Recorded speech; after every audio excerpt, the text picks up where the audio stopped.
भाग जीता लेके कोनो के तका करती हम भागल रहती हम खेले ना जात रही है बगल चाहे मछली मारे तो तू जानता लगी लड़की पटाई जाता जानते ही हैं अब भाग जीता हम नक न कर दियो ऐसे तर ब्याह कर देने बन के हो आई ये दादा अरे बाबूजी उठ अरे यार तारा उठाइयो नहीं के जातो हैं बराबर के ले बड़ा कमा तला दिन भर चल कितना दूर घर बा अरे हो ये को नहीं जा ढेर दूर नहीं के का गोड़ दुखा का रे पतरिया हैं ना हम गोड़ नहीं के दुखाई टांग ले रे कोने पर तू टांग तू अरे सर हमारा का कत हम ही बिया के लिए टांग हो छोड़ दी के ई टांगवा तोरी हमार बराबर चल आई होता त एकदम डाक देले हमरा के आई होता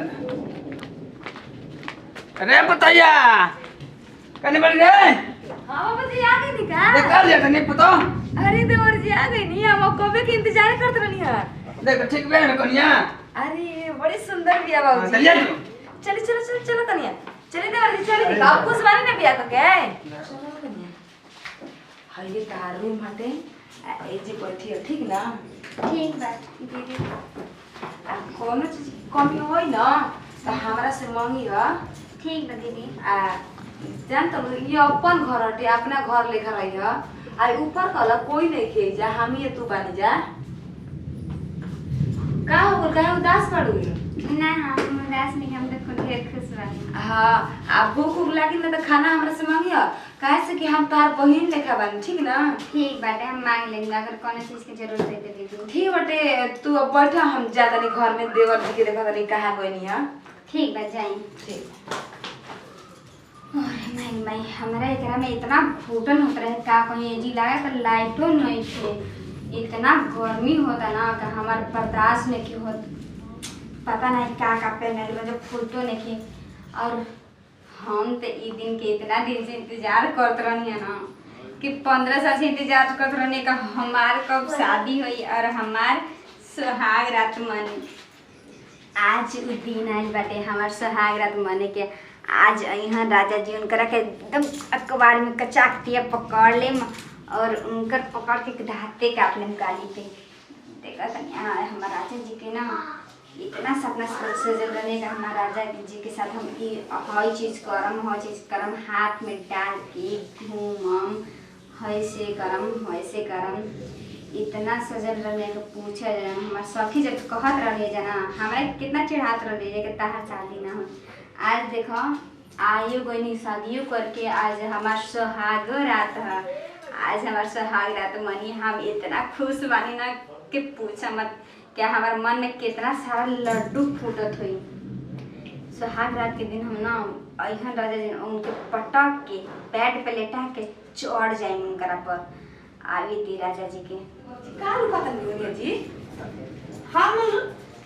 हम ना दे काहे वो बड़े वाला पहले हम छोटी वाली बाबूजी बियाह करत ना अभी कौन अरे आज आपके सुहाग रात होते काहे इतना देरा तनी तो हम ना जानना कैसे मनाए अरे हां ना जानना है हम बतलात मनी वो आपके मेहरनो बता दी कैसे सुहाग रात मनाया चले है का आपके मेहरनो भी जाए नहीं इंतजार करते देखी तो इंतजार करते ना कम यहीं काट रात तनी जी हम ना जी सुहाग रात मना नए कन्या से ना तो ना छोड़ा जाला ओकनी संगे सुहाग रात मनाना जरूरी होला चल बैठी होनिया बैठी हे भगवान देवरो हम एकदम पागल है एगो अरे कन्या हां देवर जी के छोट मत समझिए भीतर बड़ा गोट हम ठीक बा हां अल्लाह हाई हमार देवर जी की पूजा कर दिए सवेरे ठीक है देवर जी हां को बड़ा दुल्हनिया के तनी देखा दी ठीक ना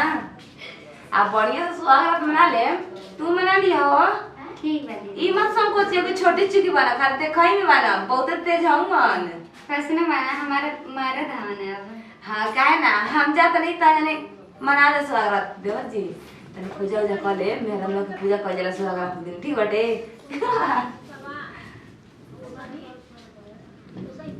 का हो क्या अजी के बैठे रहे हम कहाँ बैठे आई है जी हमारे पास आई उठा दी घूंघटा हम काहे को उठा लो ना आज के दिन ना पति अपना पत्नी के उठावे ला घूंघट तबे ना तू एकदम देवी नियन बालू आ देवी नियन सजल हूं बाले बात हम देवी नहीं है जी, हम आपकी पत्नी हई। बालू भौजी कले पूजा करे के और का पूजा कर देता। अरे ना पूजा हम देवी दुबी ना है जी, ई कुल का करतनी एक बताई ना बताओ जान। ए जी हम पत्नी है आपके, देवी दुबी ना है। उ तो देवी ना फोटो तू में देवी है तुम्हारे सामान बालू माई ना है जी, काहे से करतनी? ना हम ना ही को करब। ये दादा मत किस्मत है, एक तो इत्ते को बनी बन ऊपर से हमरा के देवी मैया कहत ना, लागत हम किस्मत में फूट गया। ए ई का कुल करतन जी, बा के रखी छोड़ो बा रखी के रखी कुल ई का करतनी? हम देवी है आपके, तुम्हारे सामान बालू आई ओरा मामा ई कुल का कहत ने के सिखैला जी आपके देवी मैया कहे के भाई? हम छोटी घर में बानी तू देवी ना हो। अरे छोटी को बानी तो हम आपके मेहरारू नहीं, शादी करके लिए बनी आई है जी, स्वागत मने हमरा संगे। हम ना को जानना। अरे आई ना रिया जी, अनिया आई हमरा संगे स्वागत मनाई। देवी बालू अरे देवी लोग तनी आपके कहां देवी लोग तनी ली हम कुल रख देनी, आप बताइए देवी लोग तनी आपके पत्नी है जी। ना हम कुला करब। आयो रमा हमार माई बाबू पता नहीं कि ए जी ई का करतनी? हम गोल लगले तू अब देवी बालू और तुम्हारे सामान बालू हम ना। अरे हम देवी नहीं खे जी, हमरा ध्यान से देखे हम पत्नी है, शादी करके लेके आइल बनी हमरा के। ना हम अब पढ़े जाए। ही कुल का घटनी कहां जी? ई कुल का घटनी जी, सुहाग रात मनाई हमरा ना संगे। छोड़ो हम हेनिया आई हमरा संगे। हम पढ़े जाए हम तू अरे हेनिया आई के गोदी में कुत्ती नाम नहीं कुल कर। माई अरे तू एकदम एडिशन बालू हम नहीं कुल करब। हम जब पढ़े जाए। शादी ना भरे तो माई के गोद में सुत रही, अब हमरा संगे सुती पत्नी के जरी। हम दूध पिए ना। आई जी आई हेनिया आई हमरा संगे सुहाग रात मनाई जी। छोड़ो के जाए दो। हाँ ये दादा मन लागत है कि एक रात गुल पानी फेर दियन, जन सपना से चले रहने सुहाग रात के लाते वो न मनी हमार। ए जी ध्यान से देखे हम पत्नी है। हाँ ये दादा लाद माई बाबू का के फूट को लगा के शादी करते समय त्याग दे। एक तो इत्ती को पारा ऊपर से माई को दना हमरा के जाए दादा लागत हम कर में फूटल बाटे। ए जी हम जाए पनी हमार पढ़े जाए हम जाए। अरे मत जाए जी, हमरा संगे सुहाग रात मनाई आई निया। ना हम ना मनाए। अरे आई जी सूती जी हमारे संगे जी, ए जी गा आई ना तू देवी हो तुम्हारे सामान बालू हम नहीं कुल करब। बाग माई से मन नहीं की पत्नी है क्यों सिखैले ना? ना हम अब छोटी को बनी। अरे छोटी को रानी है ना तो का भइल, सुहाग रात हम संग ना मना सकी ना?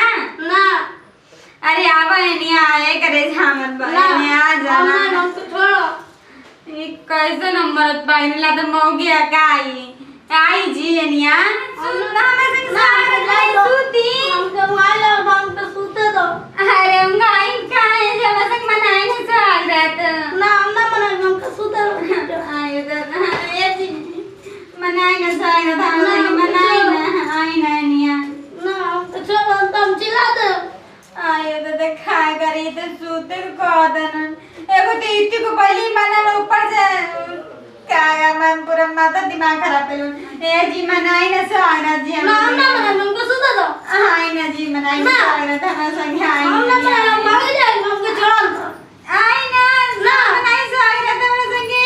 हम ना मनाए हम भाग। हम पत्नी नहीं आपके आई ना हम ना सुहाग रात हमारे संगे आई ना हम भाग। आई ना है निया। आय दादा लाए ने पता नहीं को हम माई बाबू के गा के हमें बिल्ली का पहले न लगा के जी शादी करते समय ही ना देख रहे कितनी को लगा बा इतनी को बाके कितने को बा एक माने बोल इतनी को शादी भइल लइका से, लेकिन एकरा के तो वो नहीं के पता हमरा के देवी मैया कहता तू देवी हो तारा आरती देखाई में।